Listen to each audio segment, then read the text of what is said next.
स्वागत है आपका हमारे YouTube चैनल कहानियां बाय एनके पर। इस वीडियो में एक अजीब सा रहस्य बताया है जिससे आप अपने अवचेतन मन की शक्ति को इस्तेमाल करके जिंदगी की बड़ी से बड़ी कठिन सफलता आसानी से प्राप्त कर सकते हैं। कैसे अपने अवचेतन मन की शक्ति को इस्तेमाल करना है, इसकी विधि क्या है, इस विषय पर हम आज एक अद्भुत कहानी आपको सुनाएंगे। तो चलिए कहानी की शुरुआत करते हैं दोस्तों। हमारा जो चेतन मन होता है उससे करीब 9 गुना अधिक ताकतवर हमारा और चेतन मन होता है।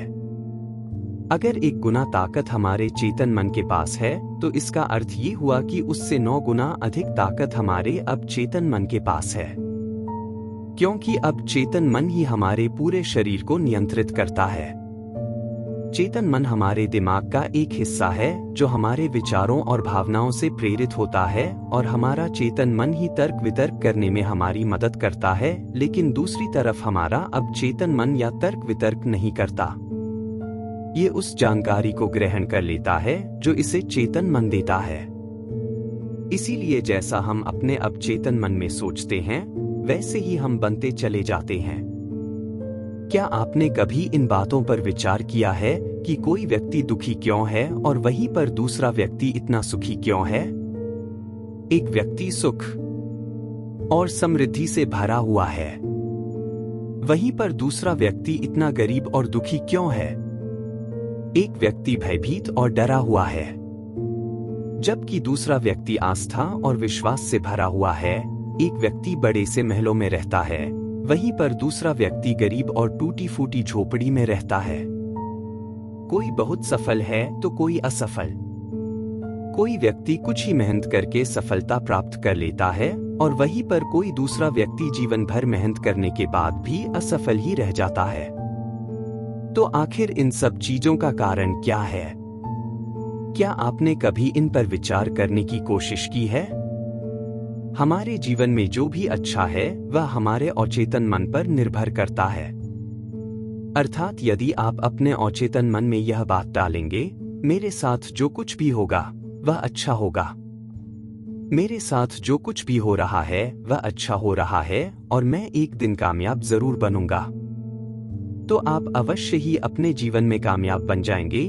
वहीं पर यदि आप अपने अवचेतन मन में बुरी बुरी बातें डालेंगे अर्थात नकारात्मक बातें कहेंगे, तो आपके जीवन में केवल नकारात्मकता ही भर जाएगी और आपके साथ कुछ भी अच्छा नहीं होगा। आप जहां जाएंगे वहां पर आपके हाथ केवल असफलता ही लगेंगी। आप हमेशा निराश और परेशान ही रहेंगे, लेकिन उनका हल आपको कभी नहीं मिल पाएगा। इसलिए यदि आप भी अपने मन को अच्छी तरह से जानना चाहते हैं, वो सेवा काम करवाना चाहते हैं, जो आप चाहते हैं उसे अपने नियंत्रण में रखना चाहते हैं, तो इस वीडियो को अंत तक जरूर देखिएगा, क्योंकि इस वीडियो में आपको ऐसी महत्वपूर्ण जानकारियां मिलेंगे जिसकी मदद से आप अपना जीवन अच्छे से जी सकते हैं। आप जो चाहे उसे हासिल कर सकते हैं। आप जिस भी लक्ष्य को प्राप्त करना चाहते हैं उसे आप प्राप्त कर सकते हैं। आज के इस वीडियो में हम यह जानने वाले हैं कि आखिर चेतन मन और अवचेतन मन में मुख्य अंतर क्या है और वह किस तरह से काम करता है, और हम अपने अचेतन मन में अच्छी बातें किस प्रकार से डाल सकते हैं जिससे हमारा जीवन परिवर्तित हो सके, हम सफलता की ओर आगे बढ़ सके। बहुत समय पहले की बात है। एक नगर में एक बहुत ही प्रसिद्ध गुरु रहा करते थे। उनकी ख्याति दूर दूर तक फैली हुई थी। उनके आश्रम में उनके कई शिष्य भी थे। एक दिन संध्या के वक्त वह गुरुवर अपने सभी शिष्यों को बुलाकर उन्हें उपदेश दे रहे थे। वे कह रहे थे, शिष्यों, हमारा मस्तिष्क 2 भागों में विभाजित है, चेतन मन और अवचेतन मन। चेतन मन हमारे मस्तिष्क का पहरेदार है, वहीं पर अवचेतन मन हमारा मालिक है। उन गुरु की आवाज सुनकर एक शिष्य खड़ा हुआ और वह उन गुरु से कहता है गुरुदेव, आप क्या कहना चाहते हैं? आप कहीं ये तो नहीं कह रहे हैं कि हमारे भीतर कोई और है जो हमें चला रहा है, जो हमारी सारी क्रियाएं पर नजर रखे हुए हैं? इस पर गुरुवर उस शिष्य को मुस्कुराते हुए कहते हैं, भंते, मैं तुम्हें एक छोटी सी कहानी सुनाता हूं। इस कहानी में तुम्हें तुम्हारे सवालों का जवाब मिल जाएगा। इस कहानी को ध्यानपूर्वक सुनना और इसे समझने का प्रयास करना। आगे गुरुवर कहानी बताते हुए कहते हैं। बहुत समय पहले की बात है। एक नगर में एक बहुत ही धनी सेठ रहा करता था और उसकी एक बड़ी सी हवेली भी थी। उसकी हवेली के द्वार पर हमेशा एक पहरेदार तैनात रहता था और हवेली में जब भी कोई उपद्रव होता, कोई शोर शराबा होता या लड़ाई झगड़े होते तो उसकी आवाज चारों ओर गूंजने लगती और उस आवाज को सुनकर आसपास के पड़ोसी भी उस महल के पास आते और उस पहरेदार को खूब समझाने की कोशिश करते और कहते, देखो तुम्हारी हवेली से बहुत सारी आवाजें आती है, लड़ाई झगड़े होते रहते हैं जिससे हमारे घर की शांति भंग हो जाती है। कृपया करके लड़ाई झगड़े को बंद करो। आखिर इस शोर शराबे में क्या रखा हुआ है? इस तरह से लड़ाई झगड़े करके तुम अपना जीवन कैसे शांति से बिता सकते हो? इस पर वह पहरेदार जवाब देते हुए कहता है, देखो भाई, मैं जानता हूं कि लड़ाई झगड़े करना बुरी बात है, शोर शराबा करना बुरी बात है, लेकिन मैं क्या करूं? मैं भी इससे बहुत परेशान हूं।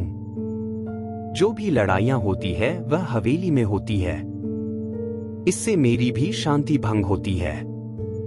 लेकिन आप मुझे क्यों समझा रहे हैं? इसका कारण मैं तो नहीं, इसका कारण तो मेरा मालिक है, आप उसे जाकर समझाइए। ये बात सुनकर पड़ोसी भी यह बात समझ जाता कि बात तो सही है, आखिर इसमें इस पहरेदार की क्या गलती है? ये तो केवल अपना काम कर रहा है, गलती तो मालिक ही है। वह उपद्रव करता है, वह शोर शराबे करता है, वह लड़ाई झगड़े करता है और जब भी उसे ये सब करने का मन होता है तो वह हवेली के बाहर आता है और उपद्रव करके वह वापस हवेली में जाकर बैठ जाता है। और जिन लोगों को भी उस हवेली के मालिक से तकलीफ होती, जिनकी भी शांति भंग होती, वे सभी आकर उस पहरेदार को ही समझाने का प्रयास करते। वह उसे खूब समझाते, लेकिन क्या इससे यह समस्या सुलझेगी? इस प्रश्न के साथ गुरुवर अपने शिष्य से कहते हैं, तुम ही बताओ इसका क्या समाधान है? इस पर वे शिष्य गुरु के इस प्रश्न का जवाब देते हुए कहता है गुरुवर, जिन्हें भी उन हवेली के मालिक से तकलीफ है, जो शोर शराबे करता है, लड़ाई झगड़े करता है और लोगों की शांति भंग कर देता है, उन सभी को उनसे बात करनी चाहिए, तभी तो इसका समाधान निकलेगा। भला पहरेदार की इसमें क्या गलती है? वह तो केवल अपना काम कर रहा है और वह उससे ज्यादा कर भी क्या सकता है? उसके हाथों में तो और कुछ भी नहीं। इस पर वह गुरुवर मुस्कुराते हुए अपने उस शिष्य से कहते हैं, भंते, ठीक इसी तरह से हमारा मन भी होता है। हमारा चेतन मन मनुष्य का पहरेदार होता है और पहरेदार को ये अच्छी तरह से पता है कि क्रोध करना बुरी बात है, बुरे शब्दों का इस्तेमाल करना बुरी बात है, अश्लील ख्यालों में खोए रहना बुरी बात है। अर्थात हमारे चेतन मन को ये बात बहुत अच्छी तरह से पता है कि गुस्सा करना, आलस करना, काम वासना जैसे विचार गलत है। ये सभी विकार हमारे भीतर नकारात्मक विचार उत्पन्न करते हैं, जिससे हमारा विनाश होता है। लेकिन वह कर भी क्या सकता है? 07:29 वह चीज उसके हाथों में है ही नहीं, क्योंकि वह चीज वह कर ही नहीं रहा। ये तो वह अंदर बैठा मालिक कर रहा है, अर्थात हमारा विचेतन मन, जो हमसे कोई भी कार्य बहुत ही आसानी से करवा लेता है। और ये सभी बातें हम में से हर सभी अच्छी तरह से जानते हैं और हमें ऐसा लगता भी है कि हम अच्छी तरह से समझ चुके हैं, जैसे कि वह पहरेदार समझता है, लेकिन वास्तविकता में तो इससे हमारे जीवन पर कोई भी बुनियादी फर्क नहीं पड़ता। आगे वह गुरु उस शिष्य से कहते हैं, बंते, तुमने भी अपने आप को कई बार यह समझाने की कोशिश की होगी कि मुझे सुबह सही समय पर उठना है, आश्रम की साफ सफाई करनी है, भिक्षा मांगने जाना है और रात को आने के बाद मुझे ध्यान भी करना है। लेकिन क्या इससे कोई फर्क पड़ा? इसका जवाब देते हुए वो शिष्य कहता है, नहीं, बिल्कुल नहीं। मैंने कई बार अपने आप को समझाया है कि मुझे इस समय पर यह काम करना है, मुझे अपना समय व्यर्थ नहीं करना, मुझे अपने समय का इस्तेमाल करना है और मुझे आगे बढ़ना है, लेकिन मैं चाहकर भी उन सभी कार्यों को समय पर नहीं कर पाता। इस पर वह गुरुवर अपने उस शिष्य से कहते हैं, बनते, जब भी हम अपने आप को कुछ समझाने का प्रयास करते हैं तो हमें ऐसा लगता है कि अब हम समझ चुके हैं और अब हमसे कोई गलती नहीं होने वाली, और हम सोचते हैं कि अब हमारा जीवन बदल जाएगा, हम जो भी करेंगे अब वो सही होगा, अब तो हम जीवन में सफलता प्राप्त कर ही लेंगे। लेकिन दूसरे ही पल हम ये पाते हैं कि हमारे जीवन में कोई बुनियादी बदलाव आया ही नहीं, और ऐसा केवल हमारी नासमझी के कारण होता है। हम अपनी नासमझी के कारण अवचेतन मन की जगह पर अपने चेतन मन को समझाने का प्रयास करते हैं, अर्थात मालिक को छोड़कर हम पहरेदार से बात करते रहते हैं और उसे समझाने की कोशिश करते हैं, लेकिन तुम यह भूल जाते हो कि आखिर वह पहरेदार कर भी कह सकता है, वह सब उसके हाथों में है ही नहीं। हमें तो अपने अवचेतन मन को समझाने की आवश्यकता है। हमारी बुद्धि अर्थात वह पहरेदार जो यह समझ जाता है कि क्या सही है और क्या गलत, उसे कब क्या करना है क्या नहीं करना, लेकिन ये सारी बातें केवल हमारे पहरेदार अर्थात हमारे चेतन मन के सीमित रह जाती है। ये सारी बातें हवेली के उस मालिक अर्थात हमारे अब चेतन मन तक तो पहुंच ही नहीं पाती, और यही कारण है कि हमारे जीवन में कभी कोई बुनियादी बदलाव हो ही नहीं पाता। ठीक उसी प्रकार जैसे कि यदि आपसे कोई कहता है कि पौधे में पानी डालोगे तो वह पौधा एक दिन बड़ा होगा और फिर उसमें फल आएंगे, फल लगेंगे, और आप उस बात को मान लेते हैं और उस पौधे में पानी भी डालते हैं, लेकिन आप पौधे की पत्तियों पर पानी डालते हैं और सोचते हैं कि इसमें फल आएंगे। लेकिन जरा एक बार के लिए ये सोचिए, अगर पत्तियों में पानी डालोगे तो उसमें फूल और फल कैसे आएंगे? हमें तो उस पौधे की जड़ में पानी डालने की आवश्यकता है, लेकिन हम में से अधिकांश लोग केवल पत्तियों पर ही पानी छिड़ककर अपने आप को बहुत भाग्यशाली समझने लगते हैं, लेकिन वे यह भूल जाते हैं कि जो पानी वह पत्तियों पर छिड़क रहे हैं वह पानी पेड़ की गहराइयों में तो जा ही नहीं पा रहा, तो ऐसे में उस पौधे पर फल और फल कैसे लगेंगे? ठीक इसी प्रकार हम भी अपने मन के साथ ऐसा ही करते हैं, और यही कारण है कि हम अपने जीवन में जो भी चाहते हैं वह हमें नहीं मिल पाता। हम अपने जीवन में फल और फल चाहते हैं, लेकिन वह हमें नहीं मिल पाता।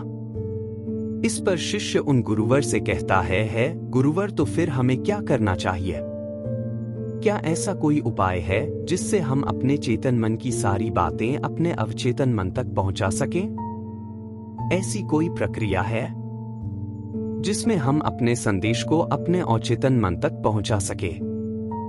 इस पर वह गुरु और शिष्य से कहते हैं, बनते, यदि तुमने अपने संदेश को अवचेतन मन तक पहुंचा दिया तब तुम जो चाहोगे वो इच्छा प्राप्त कर सकते हो।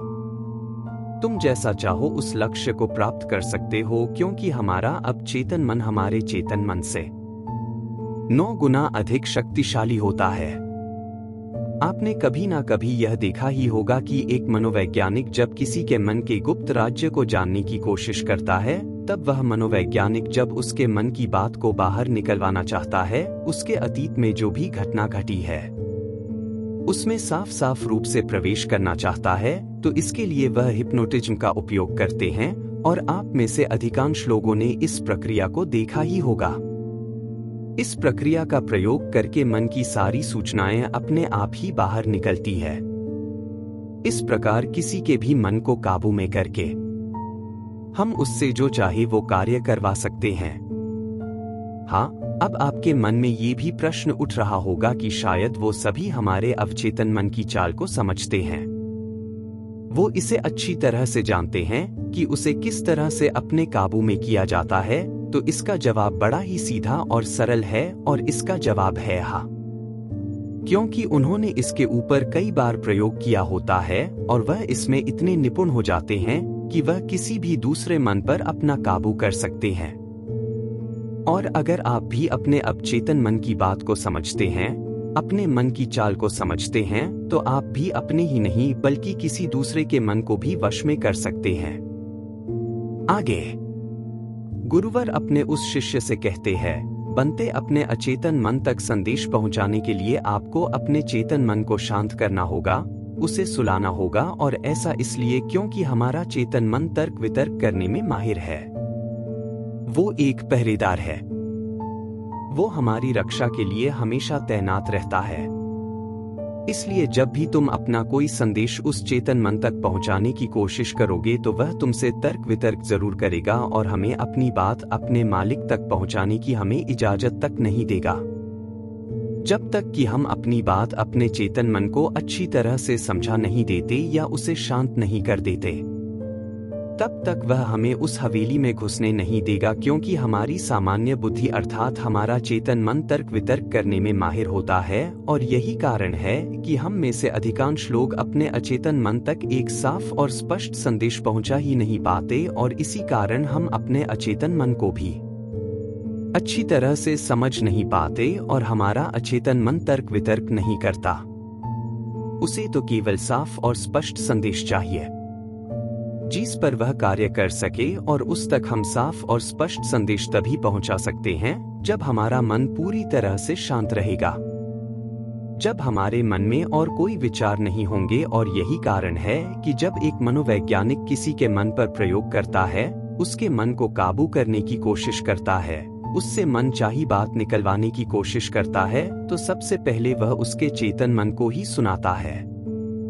आपने कहीं ना कहीं ये तो देखा ही होगा कि उनके सामने एक पेंडुलम जैसी चीज उनकी आंखों के सामने रख दी जाती है और उसे घुमाया जाता है, जिसे लगातार देखने के बाद वो व्यक्ति पूरी तरह से निद्रा में चला जाता है और इस कारण उसका चेतन मन पूरी तरह से शांत हो जाता है। और जब उसका पहरेदार पूरी तरह से सो जाता है और उसके पास तर्क वितर्क करने के लिए कोई नहीं बचता, तब वह वैज्ञानिक आसानी से उस हवेली में जाता है और उस मालिक से जी भर के बातें करता है।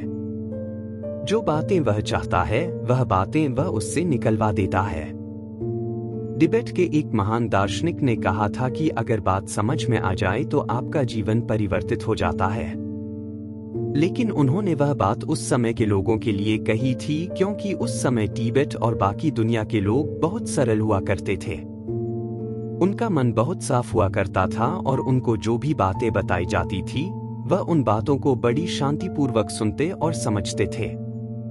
उस समय कोई भी तर्क वितर्क नहीं करता था, और जब कोई व्यक्ति तर्क वितर्क करने में माहिर होता था तो वह उसे तर्क वितर्क करने देते और शांति से केवल उसकी बातें सुनते। जब तक कि व्यक्ति तर्क वितर्क करके थक ना जाए तो वह गुरु के पास वापस आता है और उनसे कहता है गुरुवर, मैं अब तर्क वितर्क करके थक चुका हूँ, लेकिन उससे मुझे कुछ भी हासिल नहीं हुआ। कृपया करके अपना कोई मार्ग बताइए। आप मुझे अपने तरीके से समझाएं, अब मैं उसमें कोई भी अवरोध उत्पन्न नहीं करूंगा। ठीक इसी प्रकार से हमारी बुद्धि भी काम करती है।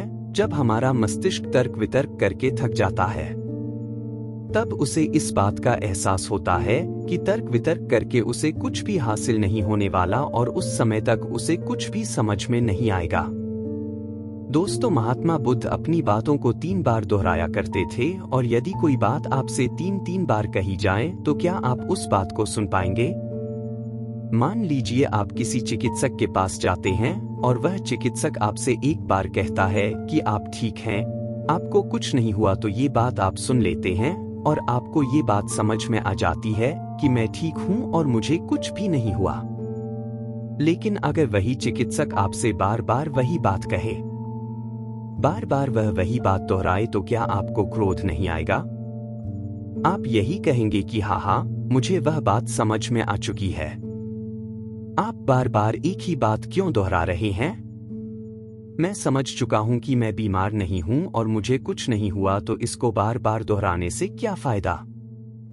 लेकिन वास्तविकता तो ये है कि जब हम किसी बात को बार बार दोहराते हैं तो उससे हमारा चेतन मन ऊब जाता है, और बार बार उस बात को सुनने से हमारा चेतन मन उस बात पर ध्यान नहीं देता, और यही वह वक्त होता है जब हमारी बात हमारे अब चेतन मन तक पहुंचती है।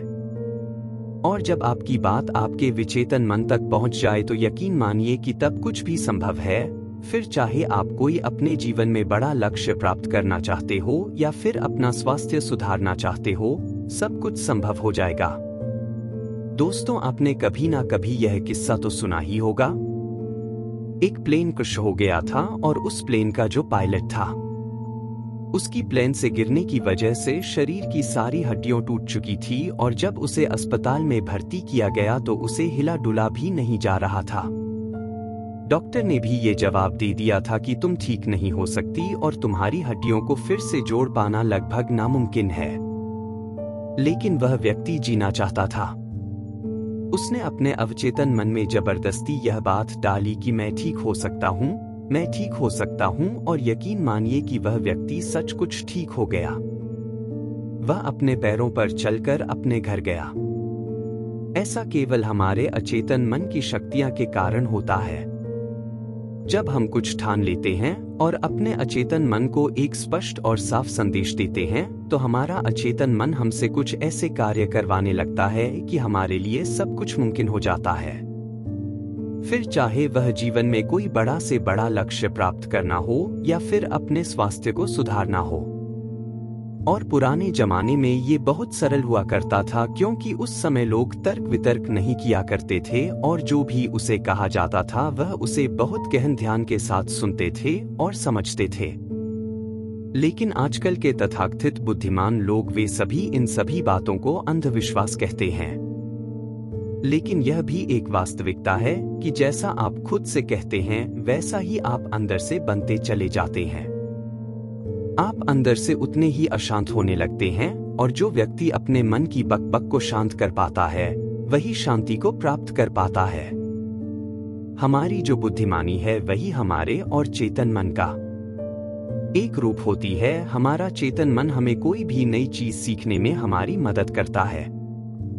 जैसे यदि आप कोई नई भाषा सीखना चाहते हैं या फिर आप कोई नई टेक्निक सीखना चाहते हैं, तो इसमें हमारा चेतन मन हमारी बहुत मदद करता है। लेकिन जब बात आती है भावनाओं की, अर्थात क्रोध, कामना, आलस इत्यादि, जो कि हमारे अचेतन मन का हिस्सा होते हैं, उन्हें हमें सीखना नहीं पड़ता। वो तो हमारे अंदर पहले से ही मौजूद है। क्या आपने कभी एक पल के लिए यह सोचा है कि क्या आपने कभी क्रोध सीखा है? क्या आपने कभी काम वासना सीखी है? क्या आपने कभी आलस सीखा है? यदि आपको बचपन से ही किसी ऐसी जगह पर रखा जाए जहां पर कोई भी व्यक्ति ना हो, कोई भी इंसान ना हो, तभी आपके भीतर ये सारे गुण आ ही जाएंगे, क्योंकि इसमें तो सिर्फ और सिर्फ हमारे अचेतन मन का ही काम है। यानी कि वह चीजें जो प्रकृति ने हमें पहले से ही दी है और वह सिर्फ हमारे अवचेतन मन के माध्यम से ही भरी जाती है, क्योंकि हमारा अचेतन मन कभी विरोध नहीं करता। क्या आपने कभी इस बात पर भी गौर किया है कि जो इस दुनिया में बाहरी चीजें हैं उसे आप सीख सकते हैं, लेकिन जहां बात आती है हमारे भीतर की, अर्थात ग्रोथ को ना करने वाली सीख की, तो आप उस सीख को नहीं सीख पाते। मान लो अगर आपको घड़ी सीखना है तो उसके बारे में हमारे अचेतन मन को कुछ नहीं पता होता, लेकिन वहीं पर यदि कोई आपसे यह कहे कि 5 और 510 होते हैं, तो यह बात आपके अचेतन मन को अच्छी तरह से समझ में आ जाती है, क्योंकि आपका अचेतन मन विरोध नहीं करता और उसे एक साफ और स्पष्ट संदेश भी मिल रहा है। इसलिए हमें अपने अवचेतन मन तक साफ और स्पष्ट संदेश भेजने की आवश्यकता होती है, और यह तभी संभव है जब हमारा चेतन मन इसके आड़े ना आए। तभी वह शिष्य उन गुरुवर से कहता है गुरुवर, आखिर हम अपने अवचेतन मन को साफ और स्पष्ट संदेश क्यों नहीं भेज पाते? आखिर इसका क्या कारण है? इसका जवाब देते हुए वे गुरु शिष्य से कहते हैं, बनते इसका पहला कारण यह है कि जब भी हम अपने अवचेतन मन में कोई सूचना पहुंचाने की कोशिश करते हैं तो हमारा चेतन मन पहले उससे तर्क वितर्क करता है। वह यह सोचता है कि इस जानकारी से हमें लाभ होगा या हानि, और जब तक हम अपनी सूचना को सही और साफ स्वस्थ तौर पर अपने अवचेतन मन तक नहीं पहुंचा पाते, तब तक वो हमारे लिए काम नहीं कर सकती है। मान लीजिए कि आप ईश्वर के सामने हाथ जोड़कर खड़े हैं और उनसे प्रार्थना कर रहे हैं कि हे ईश्वर, मुझे एक अच्छी नौकरी मिल जाए, मैं अच्छी तरह से कामयाब हो जाऊं। इस दौरान हमारा चेतन मन ये सोचता है कि आखिर मुझे नौकरी मिल जाएगी और मैं कामयाब हो जाऊंगा, तो उसके बाद मैं क्या करूंगा? मैं ऐसा घर खरीदूंगा, ऐसी गाड़ी खरीदूंगा, अपने परिवार के लिए ये करूंगा, वो करूंगा। अपना खुद का व्यापार शुरू करूंगा। ऐसे कई प्रकार के विचार हमारे चेतन मन में उठने लगते हैं और इसी कारण हम अपने औचित्य मन तक साफ और स्पष्ट संदेश भेज नहीं पाते और इसीलिए कहा जाता है कि ध्यान हमारे मन को शांत कर देता है और शांतपन में जो भी बातें डाली जाती हैं वो सीधे हमारे अवचेतन मन तक पहुंचती हैं, जिससे हम सब कुछ हासिल कर सकते हैं। जो भी अपने जीवन में हासिल करना चाहते हैं वह सब कुछ हमें बहुत आसानी से मिल जाता है। यदि आप भी अपने जीवन में बुनियादी रूप से परिवर्तन चाहते हैं, जीवन में कुछ बदलाव चाहते हैं और अपने जीवन में किसी लक्ष्य को प्राप्त करना चाहते हैं, तो आपको अपने अवचेतन मन तक साफ और स्पष्ट संदेश भेजना ही होगा। अपने अवचेतन मन को अपने वश में करना ही होगा और अपने अवचेतन मन को वश में करने के लिए आप यह एक तरीका अपना सकते हैं। अगर आपको कोई चीज पानी है तो आपको उस चीज को मंत्र की तरह मन में दोहराना होगा और ऐसा आपको करीब 28 दिन तक करना होगा। और यदि इस दौरान आपसे कोई यह कहे कि इससे कोई फर्क नहीं पड़ने वाला, ये सब बेकार की बातें हैं, तो उनकी बातों पर यकीन मत कीजिएगा, क्योंकि यदि आप कोई बात मंत्र की तरह दोहराते हैं तो वह मंत्र अर्थात वो बातें हमारे अवचेतन मन तक पहुंच जाती है। और एक बार यदि आपकी बात आपके अवचेतन मन तक पहुंच गई तो हम दुनिया की कोई भी चीज पा सकते हैं। हम किसी भी बड़े से बड़े लक्ष्य को हासिल कर सकते हैं और उसके लिए आपको बस इतना ही करना है। जब भी आप रात को सोने जाए तो बिस्तर पर लेटने के बाद नींद आने से ठीक पहले आपको करीब 10 से 15 बार अपने मन में उस मंत्र को दोहराना है जो भी आप चाहते हैं, और ऐसा करते हुए आपको नींद में चले जाना है, क्योंकि हमारा अचेतन मन कभी नहीं सोता। वो 24 घंटे 365 दिन आपके लिए लगातार काम करता रहता है, जबकि रात को सोते समय हमारा चेतन मन पूरी तरह से शांत होता है और वह सो जाता है, और यही वह समय है जब हमारा अब चेतन मन पूरी तरह से जागृत होता है। ये सबसे ज्यादा शक्तिशाली होता है। रात को सोते वक्त जो भी बातें आप अपने मन में डालते हैं, आप वैसे ही बनते चले जाते हैं। कभी आपने इस बात पर गौर किया है कि जब भी आप रात को सोते वक्त कोई नकारात्मक बात या नकारात्मक जानकारी लेते हैं तो सुबह उठते ही आपको नकारात्मक विचार आते हैं, और वहीं पर यदि आप रात को सोते वक्त सकारात्मक जानकारी या सकारात्मक बातें करते हैं तो अगले दिन सुबह आप बहुत ज्यादा ताकतवर महसूस करते हैं। आपका दिन पहले से ज्यादा अच्छा लगने लगता है, आप अच्छा महसूस कर पाते हैं। इसलिए रात को सोते वक्त कभी भी अपने आप से नकारात्मक बातें ना करें। हो सके तो हमेशा अपने आप से सकारात्मक बातें करें, या फिर आप चाहे तो इस प्रयोग को भी अपना सकते हैं और अपने जीवन में जो कुछ भी चाहे आप उसे पा सकते हैं, क्योंकि एक बार यदि आपका लक्ष्य आपके अवचेतन मन तक पहुंच गया तो उसे पाना बहुत आसान हो जाएगा। फिर वह चाहे कितना भी बड़ा क्यों ना हो, वह चाहे कितना भी कठिन क्यों ना हो, आप उसे हासिल कर ही लेंगे, आप उसमें कामयाबी पा ही लेंगे। इतना कहकर वह गुरुवर शांत हो गए और वह शिष्य भी यह समझ चुका था कि आखिर हमारे चेतन मन और अवचेतन मन में क्या अंतर होता है और किस प्रकार हम अपने लक्ष्य को प्राप्त कर सकते हैं। तो दर्शकों, चलिए अब सफलता पाने के ऊपर अगली रोचक कहानी की शुरुआत करते हैं। दोस्तों, जब हम यह सोचते हैं कि जो हुआ वह अच्छा नहीं हुआ, ऐसा नहीं होना चाहिए था, यदि मैं कोई तरकीब या कोई उपाय अपना लेता तो ऐसा नहीं होता, यदि मैंने किसी से सलाह ही ले ली होती या फिर खुद की सूझबूझ का इस्तेमाल किया होता तो आज मुझे यह परेशानियां नहीं उठानी पड़ती, मैं आज इस तरह से तकलीफों में नहीं रहता। इस प्रकार हम खुद को कोसने लगते हैं, खुद को दुखी करने लगते हैं। मैं आपको बता दूं कि इस तरह का पश्चाताप करने से आपको कोई लाभ नहीं होने वाला। आप चाहे कितने भी हाथ पैर मार ले, चाहे आप लाखों कोशिशों कर ले, लेकिन आप अपने अतीत को बदल नहीं सकते, क्योंकि इस तरह के विचार केवल चिंता पैदा करते हैं। लेकिन यही चिंता अर्थात यही पश्चाताप हमारे लिए बहुत लाभदायक भी साबित हो सकता है। अब आप में से कई लोग यह सोच रहे होंगे कि भला जो बीत गया यदि हम उस पर सोच विचार कर रहे हैं तो ये हमारे लिए कैसे लाभदायक हो सकता है।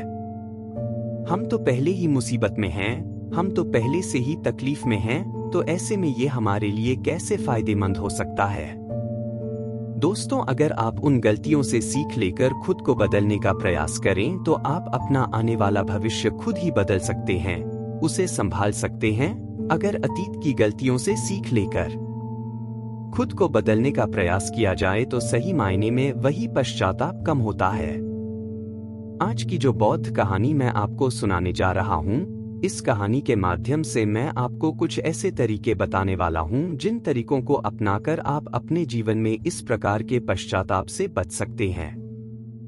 आप अपनी अतीत की गलतियों को भुलाकर आप अपने आप को वे एक नया इंसान बन सकते हैं जो लोग खुद पर संदेह करते हैं, जो अपने ही विचारों में उलझे रहते हैं, जिन्हें उनकी अतीत की गलतियां परेशान करती रहती हैं। उनके लिए यह एक वरदान साबित हो सकता है। एक समय की बात है, एक नगर में एक युवक रहता था जो अपने कर्मों से बहुत परेशान था। उसने 30 साल कड़ी मेहनत की, लेकिन उसके बाद भी उसे अपने कर्मों का फल नहीं मिला, जिस कारण वह अंदर से बहुत निराश हो चुका था। वह अंदर से पूरी तरह से टूट चुका था, जिस कारण उसने संन्यास ग्रहण कर लिया। उसने सोचा कि मैं अपने संसारी जीवन में तो कुछ ना कर सका, लेकिन मैं अपने सन्यासी जीवन में अवश्य कुछ ना कुछ प्राप्त करके ही रहूंगा। मैं सत्य की खोज किसी भी कीमत पर करके ही रहूंगा। देखते ही देखते करीब 5 वर्ष बीत गए, लेकिन अब तक उसका अपने मन पर कोई नियंत्रण नहीं था। जब भी वह भिक्षा मांगने किसी नगर में जाता और वहां पर यदि उसकी नजर किसी सुंदर स्त्री पर पड़ जाती तो उसके मन में कामुक विचार उठने लगते थे, और जब भी वह शांत होता और अकेले कहीं पर बैठता तो उसे खुद पर क्रोध आता, उसे खुद पर पश्चाताप होता, और तब वह यह सोचता कि आखिर मैं सन्यासी क्यों बन गया। जब मैं अपने मन पर नियंत्रण ही नहीं पा सकता तो मेरे इस सन्यासी जीवन का क्या फायदा। इससे तो अच्छा होता कि मैं किसी अच्छी और सुंदर स्त्री से विवाह कर लेता, पैसे कमाता और अपना घर परिवार संभालना। हो सकता था कि मेरे अपने बच्चे भी होते, लेकिन मैं भी कितना बेवकूफ हूं। मैंने अपने सारे सुख त्याग दिए और ना जाने क्यों मैं इन जंगलों में आ गया, ना जाने क्यों मैंने संन्यास ग्रहण कर लिया। इसी प्रकार के कई सारे विचार उसके मन में उठने लगे थे, और इन्हीं विचारों के कारण उसके मन में नकारात्मकता पैदा होने लगी थी, जिस कारण वह छोटी छोटी बातों पर क्रोधित हो जाता। वह अपने आप को कोसने लगता। जब भी वह किसी सफल सन्यासी को देखता तो उसके मन में जलन पैदा होने लगती और वह उन्हें नीचा दिखाने के लिए हर मुमकिन प्रयास भी करता। इसी प्रकार के कई तरह तरह के विचार उसे परेशान करने लगे थे, और अब वह और भी ज्यादा चिंतित रहने लगा था। उसने खाना पीना पूरी तरह से छोड़ दिया था। एक दिन रात्रि के वक्त वह आश्रम के बाहर बैठकर रो रहा था, और रोते रोते उसने यह तय किया कि वह अपना जीवन समाप्त कर देगा। ये सोचकर वह आश्रम से निकल पड़ा और एक पहाड़ की चोटी पर जाकर खड़ा हो गया। रोते रोते वह यह सोच रहा था कि मैं चाहकर भी अब अपनी पुरानी जिंदगी में वापस नहीं लौट सकता, क्योंकि मैंने सबके सामने संन्यास ग्रहण किया है, और एक बार संन्यास ग्रहण करने के बाद इंसान का घर परिवार सब कुछ छूट जाता है। ऐसा सोचता हुआ वह उस पहाड़ से नीचे की ओर देख रहा था। उसकी आंखों से आंसू बह रहे थे, लेकिन अब भी उसके मन में तरह तरह के विचार उत्पन्न हो रहे थे। वह अब भी यही सोच रहा था कि यदि मैंने अपने जीवन में सही निर्णय लिए होते तो आज मुझे ये दिन ना देखना पड़ता। रोते हुए अपने कदम आगे बढ़ाने ही वाला था कि तभी उसे एक आवाज सुनाई दी।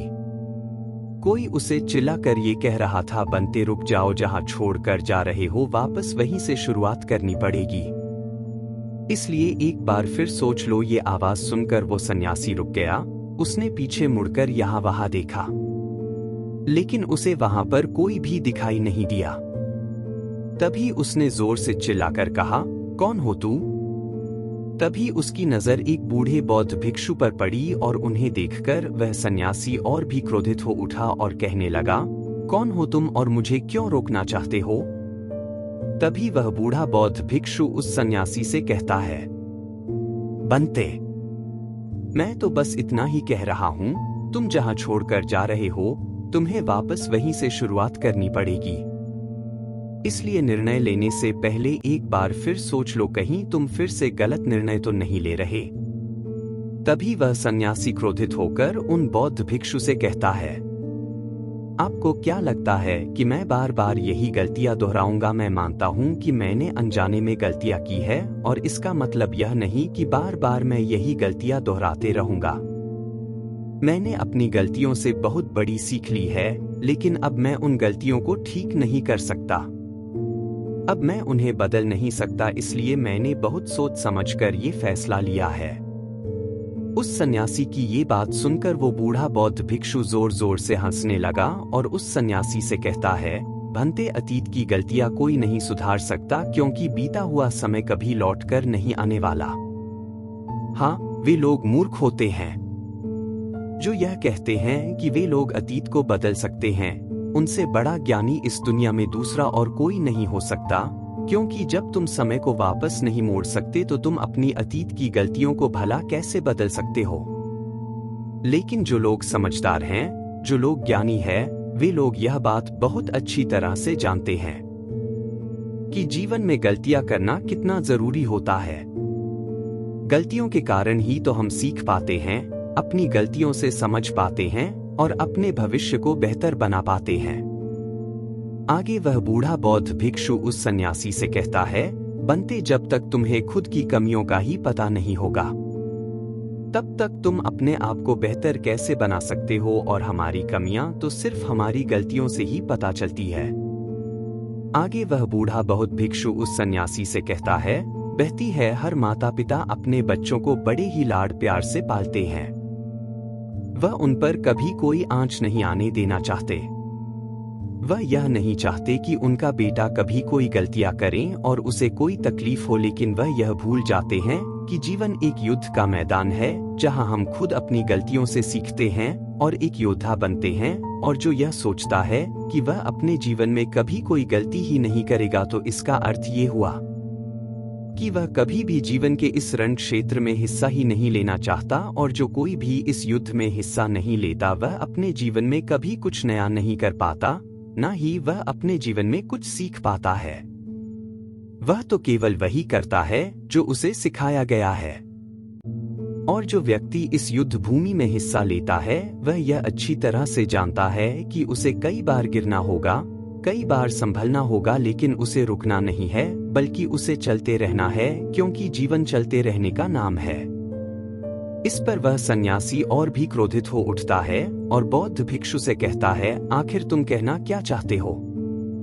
तुम इस तरह से मेरा समय व्यर्थ कर रहे हो। जो भी कहना है जल्दी कहो, अन्यथा अच्छा नहीं होगा। तभी वह बूढ़ा बौद्ध भिक्षु एक बार फिर मुस्कुराने लगा और उस सन्यासी से कहता है, भंते, आज मैं तुम्हें जीवन के ऐसे 5 तरीके बताने वाला हूं, जिनका पालन करके तुम अपने अतीत की गलतियों को अपनी ताकत में बदल सकते हो। आगे वह बौद्ध भिक्षु उस सन्यासी से पूछते हैं, बंते, क्या तुम जानना चाहोगे कि वो 5 तरीके कौन से हैं? यदि तुम जानना चाहते हो तो इसके लिए तुम्हें भी मुझे एक वचन देना होगा। तभी वह सन्यासी कहता है, कैसा वचन? तभी वह बूढ़ा बौद्ध भिक्षु बड़े ही प्रेम से उस सन्यासी से कहता है, बस इतना ही कि तुम अपने मन से आत्महत्या का ख्याल निकाल दोगे। सिर्फ तभी मैं तुम्हें यह 5 बातें बताऊंगा, अन्यथा तुम अपने फैसले पर अटल रह सकते हो। लेकिन याद रखना कि जो गलतियां तुमने पहले दोहराई हैं, हो सकता है कि इस बार भी तुम वही गलती कर रहे हो। इतना कहकर वह बूढ़ा बौद्ध भिक्षु शांत हो गया और वह सन्यासी कुछ देर के लिए सोच विचार में पड़ गया। वह यह नहीं समझ रहा था कि वह क्या करे। यदि वह आत्महत्या करता है तो उसे वह 5 बातें नहीं पता चल पाएंगी, और यदि वह 5 बातें जानने के लिए जाता है तो उसे आत्महत्या का ख्याल मन से निकालना पड़ेगा। वह सन्यासी असमंजस में पड़ गया, लेकिन काफी देर सोच विचार करने के बाद आखिरकार उसने उस बूढ़े बौद्ध भिक्षु की बात मान ली और वह उन बूढ़े बौद्ध भिक्षु के पास पहुंचा और कहने लगा, कहिए आप क्या कहना चाहते हैं? तभी वह बूढ़ा बौद्ध भिक्षु उस सन्यासी से पहली बात बताते हुए कहता है, बनते सबसे पहले तो तुम यह जान लो कि अतीत में जो भी तुमसे गलतियां हुई है वो किसके कारण हुई, उसके पीछे का क्या कारण था। क्योंकि कोई भी गलती करने के पीछे कुछ मुख्य कारण अवश्य होते हैं। तुम्हें सबसे पहले उन कारणों को पहचानना होगा।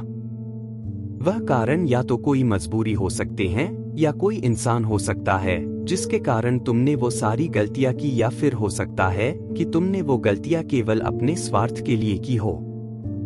तुम्हें उन कारणों को पहचानना होगा। यदि तुम्हें किसी से धोखा मिला तो क्यों मिला? क्या तुमने कभी इसके ऊपर विचार किया है? क्योंकि शायद तुमने उस पर हद से ज्यादा विश्वास किया होगा। एक बार यदि तुमने उस कारण को पकड़ लिया और उसे जान लिया तो तुम ये समझ पाओगे कि तुमने कहाँ कमी रह गई, तुमने कहाँ पर गलती की। और एक बार यदि तुम अपनी गलती को समझ जाओगे तो तुम उसे सुधार भी सकते हो ताकि वैसी गलती भविष्य में तुमसे दोबारा ना घटे। आगे वह बूढ़ा बौद्ध भिक्षु उस सन्यासी से कहता है, गलतियां हमें दुख नहीं देती। दुख हमें तब होता है जब हम अपनी गलतियों को बार बार दोहराते हैं। जब हमें इस बात का एहसास होता है कि शायद हम अपनी गलती को अब सुधार नहीं सकते और शायद हमारे भीतर अब उतना आत्मबल नहीं बचा कि हम उन गलतियों से सीखकर उन्हें सुधार सकें। जब हमें खुद पर संदेह होने लगता है, खुद पर संशय होने लगता है, तब हमें पीड़ा होती है।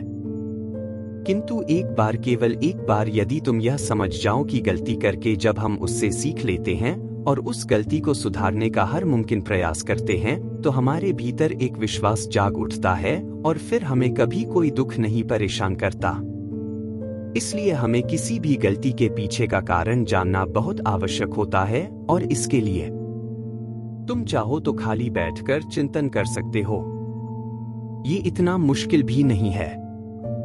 एक बार अगर उस गलती के पीछे की वजह तुम्हें समझ में आ जाए तब दूसरा तरीका काम आता है। जब हम गलती के पीछे की वजह को जान जाते हैं, उसे समझ जाते हैं, तो उसके बाद हमें खुद से एक सवाल करना चाहिए और वह सवाल यह है कि गलती करने से पहले हम कैसे इंसान थे और ये गलती करने के बाद हमारे अंदर क्या परिवर्तन हुआ है। क्या हमने अपनी गलती से कोई सीख ली है या नहीं? और यदि सीख ली तो फिर हमने अपने बारे में क्या जाना? आगे वह बूढ़ा बौद्ध भिक्षु उस सन्यासी से कहता है, बनते, यदि तुम इस प्रकार खुद से सवाल करोगे तो तुम पाओगे कि तुम्हारे जीवन में कुछ नए अनुभव जुड़ गए हैं और यह अनुभवी तुम्हें आगे ले जाएंगे, क्योंकि यह जीवन में आगे बढ़ने के लिए तुम्हारी बहुत मदद करेंगे। तुमने देखा होगा कि जब किसी को जीवन में धोखा मिलता है तो अधिकांश लोग केवल यह सोचते हैं कि आखिर इसमें हमारी क्या गलती थी, लेकिन वह इस वास्तविकता को नहीं देख पाते कि आखिर तुम्हें धोखा मिला है तो क्यों मिला। क्योंकि आप एक संवेदनशील इंसान हैं और जब आप ज्यादा संवेदनशील हो जाते हैं तो ऐसी स्थिति में आपकी संवेदनशीलता ही आपके धोखे का कारण बनती है और यही आपकी गलती है। और जब आपको अपनी गलती के बारे में पता चल गया तो आपने यह भी सीख लिया कि आपकी गलती थी। अधिक संवेदनशीलता, आपने अपने बारे में कुछ नया अनुभव प्राप्त किया। अगर तुम एक बार अपने बारे में निरीक्षण करना शुरू करोगे तो अपने बारे में तुम्हें बहुत सी अद्भुत बातें पता चलेंगी और तब तुम खुद ही आश्चर्यचकित हो जाओगी, क्योंकि तुम खुद के बारे में और अधिक जानने लगोगे। इसलिए खुद का निरीक्षण करना अति आवश्यक है। आगे वह बूढ़ा बौद्ध भिक्षु उस सन्यासी से तीसरी आदत बताते हुए कहता है, तीसरे तरीके में हम खुद से संकल्प करते हैं। हम यह दृढ़ संकल्प बना लेते हैं कि हम भविष्य में दोबारा यह गलती नहीं दोहराने वाले। हाँ, हमसे कुछ नई गलतियां आवश्यक होंगे, लेकिन यह गलतियां हम जीवन में कभी नहीं दोहराएंगे। आगे वो बूढ़ा बहुत बिच्छू सन्यासी से कहता है, बनते, इस संसार में 3 प्रकार के लोग होते हैं। एक वो जो दूसरों की गलतियों से सीखते हैं, दूसरे वो जो खुद की गलतियों से सीखते हैं और तीसरे वो जो गलतियां करते ही रहते हैं लेकिन कभी अपनी गलतियों से सीख नहीं पाते। तुमने भिन्न भिन्न प्रकार की नदियों को तो देखा ही होगा। नदियों का अर्थ तभी निकलता है जब वो अलग अलग जगह से होकर गुजरती है। अगर वही नदी एक जगह पर ठहर जाए तो क्या वह नदी कहलाएगी? इसी प्रकार एक इंसान का जीवन भी नई नई गलतियां करने के लिए बना है। इसलिए एक बार जो तुमने गलती कर दी उसके लिए दृढ़ संकल्पित हो जाओ कि तुम जीवन में वो गलतियां कभी नहीं दोहराओगे। हाँ, हो सकता है कि तुमसे कोई नई गलतियां हो, लेकिन यदि तुम बार बार वही गलतियां दोहराते हो तो तुम मूर्ख हो। ऐसी अवस्था में तुम में और किसी जानवर में कोई फर्क नहीं रह जाएगा। आगे वह बहुत भिक्षु उस सन्यासी को चौथा तरीका बताते हुए कहते हैं, भंते कई बार तो हमें पहले से ही अपनी गलतियों के होने का एहसास हो जाता है। गलतियां होने से पहले ही हमें उसका आभास हो जाता है कि हमसे गलतियां होने वाली है। इसलिए अगर गलती होने से पहले आपको एहसास हो रहा है तो आप बहुत खुशकिस्मत हैं और आप उस गलती को होने से रोक सकते हैं। आपने कभी ना कभी इन संकेतों को महसूस किया होगा क्योंकि यह ब्रह्मांड हमें संकेत देता है। लेकिन फिर भी हम में से अधिकांश लोग इन बातों को नजरअंदाज कर देते हैं, जिसका परिणाम हमें बाद में भविष्य में भोगना पड़ता है। लेकिन जैसे जैसे आप अपने इन अतीत की गलतियों से सीखने लगते हैं तो आपका अनुभव बढ़ने लगता है, जीवन के बारे में समझ पैदा होने लगती है। और जब हमारी समझ बढ़ने लगती है तो गलतियों को होने से रोका भी जा सकता है। इसलिए बुद्धिमानी का इस्तेमाल करें। चिंतन करिए कि आप जो भी काम करने जा रहे हैं आखिर उसका परिणाम क्या हो सकता है। कहीं वह काम कोई गलती तो नहीं कहलाएगा। इसी तरह से एक मनुष्य जीवन के परिपक्व में बांटा जाता है और इसी से आपका विकास होता है और हम सभी को इस राह से होकर गुजरना ही पड़ता है, अन्यथा हमारा जीवन वहीं पर ठहर जाएगा। हम कभी भी आगे नहीं बढ़ पाएंगे। यदि आप अपने जीवन में आगे बढ़ना चाहते हैं, किस लक्ष्य को प्राप्त करना चाहते हैं, तो आपको इस कार्य प्रणाली को अपनाना ही होगा, इसे समझना ही होगा। आगे वह बूढ़ा बौद्ध भिक्षु उस सन्यासी को आखिरी आदत बताते हुए कहते हैं, बनते आखिरी और सबसे महत्वपूर्ण सीख, अगर तुम अपने अनुभव से एक इंसान बन चुके हो तो अब तुम दूसरों के लिए मार्गदर्शन का काम कर सकते हो। तुम दूसरों की राह में दीपक बनकर उन्हें रोशनी दिखा सकते हो, उन्हें उनकी राह पर आगे बढ़ा सकते हो, क्योंकि हम वैसे ही बन जाते हैं जैसा कि हम सोचते हैं। और जब आप खुद को बेहतर बनाने का प्रयास करेंगे तो आप देखते ही देखते बेहतर बनते चले जाएंगे और ये प्रकृति भी आपका साथ देगी, आपकी सहायता करेगी।